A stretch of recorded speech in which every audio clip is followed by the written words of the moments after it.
त्यावेळेला मला मंत्री करणार होते,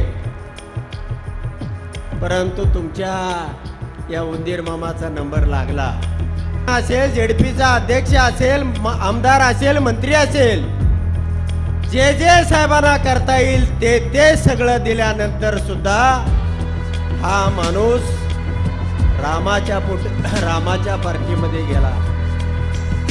मग हा दशरथाच्या पोटचा आहे का? हा तर रावणाच्या पोटचा निघाला। मात्र हा दिल्लीचा अली अहमद शाह उर्फ अमित शाह महाराष्ट्रामध्ये हे आरक्षण पायाखाली तुडवायला निघालेला आहे। झापूक पुकूक झापूक पुकूक। सुप्रिया ताईच्या आम्ही सभा घ्यायचो त्यावेळेला ह्या कोपऱ्या एवढी सुद्धा माणसं त्या ठिकाणी नसायची। आम्ही लाखेवाडीची सभा घेतली, 50 लोकांची, कळची सभा घेतली, 100 लोकांची, पण मतदानात मात्र तुम्ही सगळ्यांनी दनादन। मी खरं तर काळजीत होतो, साहेब इंदापूर तालुक्याचा मार्ग कसा काढणार। मला वाटत होतं एखादा खटका लावून, एखादा पिंजरा लावून या उंदीर मामाचा बंदोबस्त करतील, पण साहेबांनी तर बुलडोजरच फिरवला।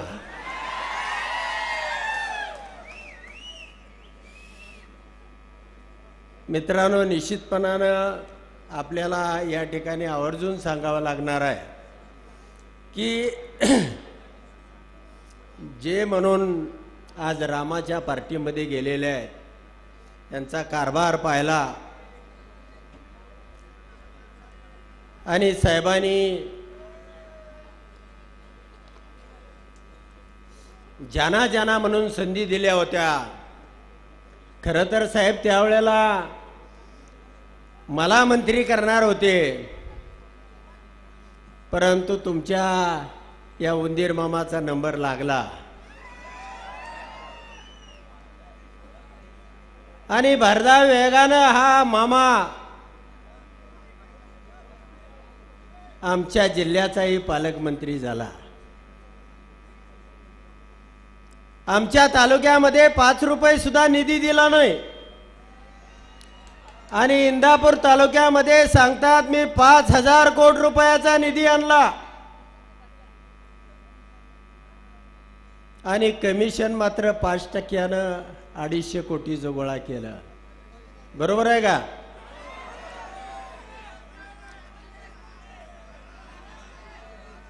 आणि अशा पद्धतीचा कारभार ज्याची योग्यता नव्हती त्या माणसाला सगळं काय, जिल्हा बँक असेल, साखर कारखाना असेल, जेडपीचा अध्यक्ष असेल, आमदार असेल, मंत्री असेल, जे जे साहेबांना करता येईल ते सगळं दिल्यानंतर सुद्धा हा माणूस रामाच्या पार्टीमध्ये गेला। मग हा दशरथाच्या पोटचा आहे का? हा तर रावणाच्या पोटचा निघाला। आणि मग अशा गद्दार माणसाला त्याची आपण जागा दाखवली पाहिजे। अमित शाह महाराष्ट्रामध्ये येऊन या ठिकाणी सांगतायत असेच आरक्षणाचे प्रश्न आमच्याही गुजरातमध्ये होते, आम्ही त्यांना पायाखाली तुडवलं। बारामतीमध्ये 2014 साली सगळ्या महाराष्ट्राला हादरवणारा धनगर समाजाचा त्या ठिकाणी आरक्षणाचा मेळावा भरलेला होता।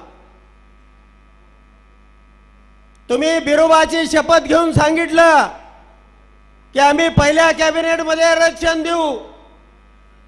असंच जरांगे पाटलांचंही महाराष्ट्रामध्ये आंदोलन सुरू आहे।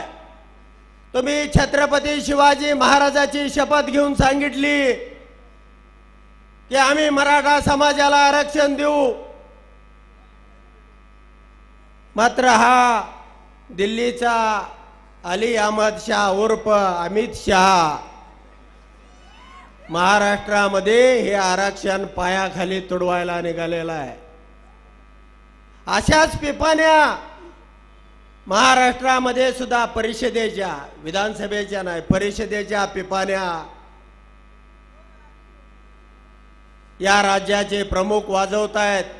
पवार साहेबांनी भूमिका जाहीर केली पाहिजे। धनगर आरक्षण असेल, मराठा आरक्षण असेल, अरे सरकार तुम्ही चालवताय, शपथा तुम्ही खाताय।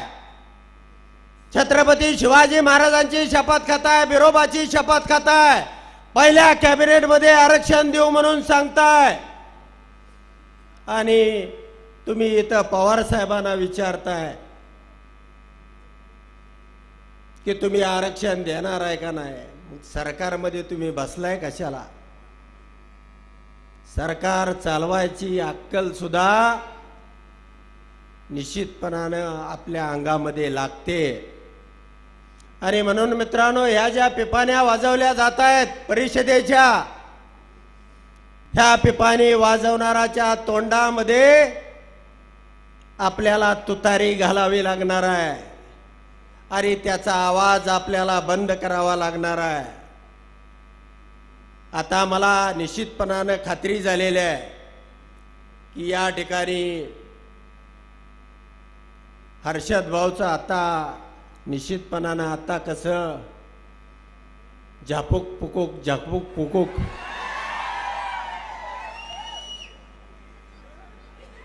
आता मला काळजी निश्चितपणानं वाटत नाही।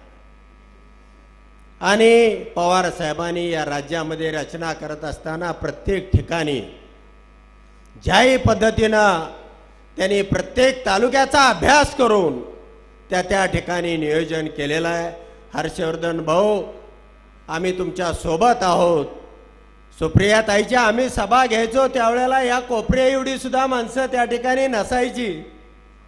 आम्ही लाखेवाडीची सभा घेतली 50 लोकांची, कळची सभा घेतली 100 लोकांची, पण मतदानात मात्र तुम्ही सगळ्यांनी दनादन दनादन, आणि हीच अपेक्षा ह्या राज्याची होती। हा लढणारा महाराष्ट्र आहे। कुणी आले अहमद शाह, आपण औरंगजेबाला सुद्धा 150 किलोमीटर सरहद्दीच्या आतमध्ये गाडला।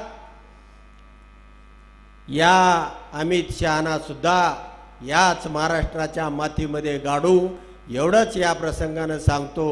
आणि हर्षवर्धन भाऊ, तुमच्यासाठी निश्चितपणानं रात्रीचा दिवस करू। या ठिकाणची जी सगळी ही मालपानी पार्टी आहे, ही मालपानी पार्टी या नेरा नदीमध्ये बुडवून टाकू, एवढंच या प्रसंगानं सांगतो आणि या ठिकाणी थांबतो। धन्यवाद।